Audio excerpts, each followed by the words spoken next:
ओम नमो भगवते वासुदेवाय.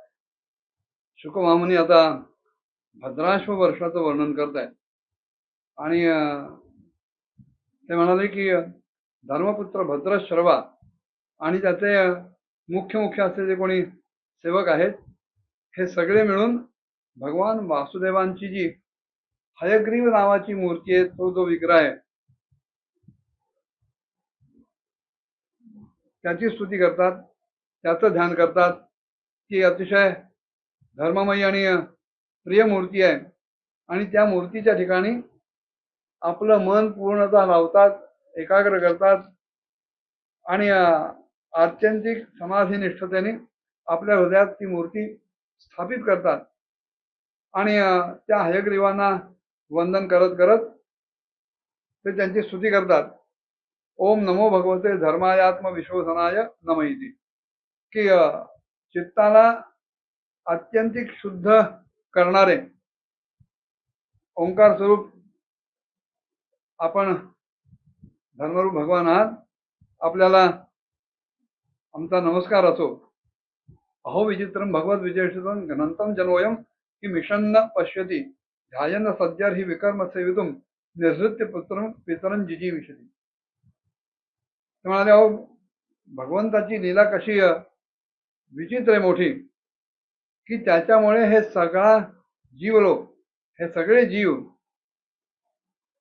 या संपूर्ण ब्रह्मांडाचा संहार करणाऱ्या काळाला बघत असून सुद्धा त्याची दखल मात्र घेत नाहीत, त्याच्यापासून सावध मात्र राहत नाहीत. आणि मग तुच्छ क्षुद्र क्षुल्लक अशा विषयांचं सेवन करत करत ते अधिक सेवन करायला मिळावं यासाठी नाना प्रकारचे पापयुक्त विचार करायला लागतात. त्या विचारांच्या चक्रामध्ये गुरफटून आपल्याच हाताने आपल्याच मुलांची, आई वडिलांची, आप्तांची जी निष्प्राण प्रेत असतात त्यांची विल्हेवाट लावतात आणि स्वतः मात्र दीर्घकाळ जगण्याची इच्छा बाळगतात. वदन्ति विश्वं कवय स्मनश्वरं पश्यन्ति च अध्यात्म विदो विपश्चितः तथापि मुह्यन्ति तवाज माया सुविस्मितं कृत्यमजं नतोस्मितम्. जे शब्दज्ञानी विद्वान पंडित आहेत ते म्हणतात की हे जगत नश्वर आहे, क्षणभंगूर आहे, केव्हाही लयाला जाईल. पण त्यांचं ज्ञान शाब्दिकच असतं. जे सूक्ष्मदर्शी आत्मज्ञानी पुरुष आहेत ते मात्र ह्या नश्वर जगाला नश्वरत्वानं पाहतात, त्याचं नश्वरत्व ओळखतात आणि त्याप्रमाणे त्याचं नश्वरत्व क्षणभंगुरत्व ध्यानात घेऊन त्याच्यात अडकत नाही. तरी सुद्धा जन्ममृत्यू रहित असलेल्या भगवंता आपल्या मायेनं हे जीव अतिशय मोहित होऊन जातात, त्या मायेमध्ये गुरफटतात. आपण अनादि आहात, अनंत आहात, त्याप्रमाणे आपली कृत्य सुद्धा अतिशय विस्मयकारक आहेत. लोकांना चमत्कार वाटावा अशा प्रकारची आहेत, अचंबित करणारी आहेत. अशा आपल्याला मी नमस्कार करतो.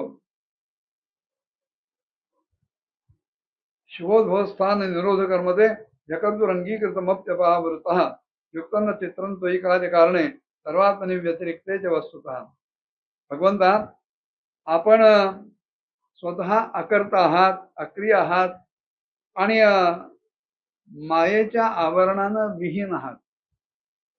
सूर्याच्या भोवती ढग जमा होतात पण ते सूर्याला स्पर्श करू शकत नाही, आणि स्पर्श जरी नाही केला तरी ते सूर्याला झाकू शकतात. तसंच भगवंताच्याच शक्तीतली निर्माण झालेली ही माया आहे, ती भगवंताला आवेष्टित करते, वेढून ठेवते, पण ती भगवंताला स्पर्श करू शकत नाही. त्यामुळे आपल्यामुळं जरी जगताची उत्पत्ती, स्थिती आणि प्रलय हे होत असलं तरी आपण निष्क्रिय असल्यामुळे, अकर्म असल्यामुळे, अकर्ता असल्यामुळं आपला त्याच्याशी संबंध नाही. पण तरी सुद्धा ही आपलीच कर्म आहेत असं लोक मानतात. ठीकच आहे, कारण ह्याच्यात काही विशेष आश्चर्य करण्यासारखं काही नाहीये. कारण सर्वात्म रूपानं आपणच ह्या संपूर्ण कार्यांचं कारण आहात आणि आपल्या शुद्ध स्वरूपामध्ये ह्या कार्यकारण भावाच्याही पलीकडे राहणारे आहात. वेदान युगांते तमसा तिरस्कृतान् रसायनराज्यो धृतुरंग विग्रहा प्रत्यादेवै कवयेभियाचते तस्मै नमस्ते वितसे हितायती. आपला विग्रह, आपलं दर्शन ही आपली मूर्ती मनुष्य आणि घोडा, अश्व यांच्या संयुक्त रूपातली आहे. म्हणजे धड पूर्णतः माणसाचं आणि मुख मात्र अश्वाचं, असं हे आपलं हयग्रीवाचं रूप आहे. आणि प्रलय कालाच्या वेळेला जेव्हा तमप्रधान अशा दैत्याने वेद चोरून नेले, तेव्हा ब्रह्मदेवांची प्रार्थना ऐकून आपण त्यांना रसातळात जाऊन परत घेऊन आलात. तेव्हा हयग्रीव रूपातून अशी अमोघ लीला करणाऱ्या आपल्या सत्यसंकल्प अशा रूपाला मी नमस्कार करतो. यापुढे ते हरिवर्ष खंडाचं वर्णन करतायत, ते काय पुढच्या भागात बघूया. ओम नमो भगवते वासुदेवाय.